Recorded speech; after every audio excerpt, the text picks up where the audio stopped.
ಗ್ರಾಮದಲ್ಲಿ ದೊಡ್ಡಮ್ಮ ದೇವಸ್ಥಾನದ ಮುಂದೆ ಕುಂಕುಮ ಅರ್ಚನೆಯನ್ನ ರಮೇಶ್ ಅಂಡ್ ಫ್ಯಾಮಿಲಿ ಅವರು ಈ ಕಟಕೇನಹಳ್ಳಿ ಗ್ರಾಮಸ್ಥರು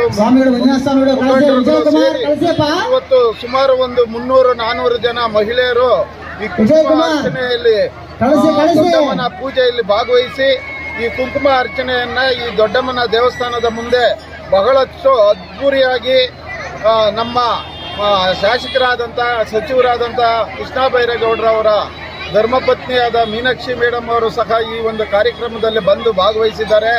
ಎಲ್ಲ ಮಹಿಳೆಯರ ಜೊತೆಯಲ್ಲಿ ಅವರು ಸಹ ಈ ಪೂಜಾ ಕಾರ್ಯಕ್ರಮದಲ್ಲಿ ಭಾಗವಹಿಸಿ ಈ ಕುಂಕುಮ ಅರ್ಚನೆಯನ್ನು ಬಹಳಷ್ಟು ವಿಶೇಷವಾಗಿ ತಾಯಿ ದೊಡ್ಡಮ್ಮನ ದೇವಸ್ಥಾನದ ಮುಂದೆ ಆಷಾಢ ಶುಕ್ರವಾರ 3ನೇ ಶುಕ್ರವಾರದಂದು ಈ ಕಟಕೇನಹಳ್ಳಿ ಗ್ರಾಮದಲ್ಲಿ ಬಹಳಷ್ಟು ವಿಶೇಷವಾಗಿ ಎಲ್ಲ ಮಹಿಳೆಯರನ್ನು ಸಾವಿರಾರು ಮಂದಿ ಮಹಿಳೆಯರನ್ನು ಸೇರಿಸಿ ಒಂದು 300 ಜನದಿಂದ 250ರಿಂದ 300 ಜನ ಮಹಿಳೆಯರು ಈ ಪೂಜೆಯ ಕಾರ್ಯಕ್ರಮದಲ್ಲಿ ಭಾಗವಹಿಸಿ ಈ ಕುಂಕುಮ ಅರ್ಚನೆಯನ್ನು ಬಹಳಷ್ಟು ಅದ್ಧೂರಿಯಾಗಿ ನಮ್ಮ ಕಟಕೇನಹಳ್ಳಿ ರಮೇಶ್ ಅಂಡ್ ಫ್ಯಾಮಿಲಿಯವರು ಮತ್ತು ಹರೀಶ್ ಅವರು ಈ ಒಂದು ಗ್ರಾಮದ ವೆಂಕಟೇಶಣ್ಣ ಇರ್ಬೋದು, ಕೃಷ್ಣಣ್ಣ ಇರ್ಬೋದು, ರಾಜಣ್ಣ ಇರ್ಬೋದು, ಎಲ್ಲ ಕಟಕೇನಹಳ್ಳಿ ಗ್ರಾಮದ ಮುಖಂಡರುಗಳು ಸೇರಿ ಈ ಒಂದು ಕಾರ್ಯಕ್ರಮವನ್ನು ಯಶಸ್ವಿಯಾಗಿ ಮಾಡಿದ್ದಾರೆ.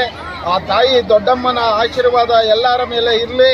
ಈ ಪೂಜಾ ಕಾರ್ಯಕ್ರಮವನ್ನು ಹಮ್ಮಿಕೊಂಡಿರುವವರ ಕುಟುಂಬಕ್ಕೆ ಬಹಳಷ್ಟು ವಿಶೇಷವಾಗಿ ಆಷಾಢ ಶುಕ್ರವಾರದಂದು ಅವರಿಗೆ ಶುಭವಾಗಲಿ ಅಂತ ಹೇಳ್ಬಿಟ್ಟು ಆ ತಾಯಿ ದೊಡ್ಡಮ್ಮನ ದೇವಸ್ಥಾನದ ಮುಂದೆ ಎಲ್ಲ ಮಹಿಳೆಯರಿಗೂ ಒಳ್ಳೆಯದಾಗಲಿ ಅಂತ ಹೇಳ್ಬಿಟ್ಟು ಆ ತಾಯಿ ಆಶೀರ್ವಾದ ಸಿಗಲಿ ಅಂತ ಹೇಳ್ಬಿಟ್ಟು ಈ ಒಂದು ಕಾರ್ಯಕ್ರಮವನ್ನು ಯಶಸ್ವಿಗೊಳಿಸಿದ್ದೀರಿ. ಆ ತಾಯಿ ಎಲ್ಲರಿಗೂ ಒಳ್ಳೇದು ಮಾಡಲಿ ಅಂತ ಹೇಳ್ಬಿಟ್ಟು ಈ ಸಂದರ್ಭದಲ್ಲಿ ಆಷಾಢ ಶುಕ್ರವಾರ 3ನೇ ಶುಕ್ರವಾರದಂದು ಆ ತಾಯಿ ವಿಶೇಷವಾದ ಪೂಜೆಯನ್ನು ಹಮ್ಮಿಕೊಂಡು ಬಹಳ ಯಶಸ್ವಿಯಾಗಿ ಗೊಳಿಸಿದ್ದೀರಿ.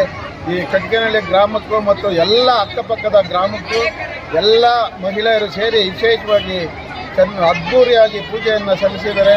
ಆ ತಾಯಿ ಒಳ್ಳೇದು ಮಾಡಲಿ ಎಲ್ಲರಿಗೂ ಅಂತ ಹೇಳ್ಬಿಟ್ಟು ಒಂದು ಪರಿಚಯ. ನಾವು ಕಟಕೇನಹಳ್ಳಿ ಗ್ರಾಮ ಪಂಚಾಯತಿ ಮಾಜಿ ಸದಸ್ಯರು ಮತ್ತು DCCಯ ಉಪಾಧ್ಯಕ್ಷರು, ಕಾಂಗ್ರೆಸ್ನ ಕಾರ್ಯಕರ್ತರು ಆದಂಥ ವೆಂಕಟರಾಮರೆಡ್ಡಿ ಚಪ್ಪನಹಳ್ಳಿ ಇಲ್ಲಿ ಪೂಜಾ ಕಾರ್ಯಕ್ರಮಕ್ಕೆ ನಮ್ಮನ್ನು ಕೂಡ ಆಹ್ವಾನಿಸಿದರು.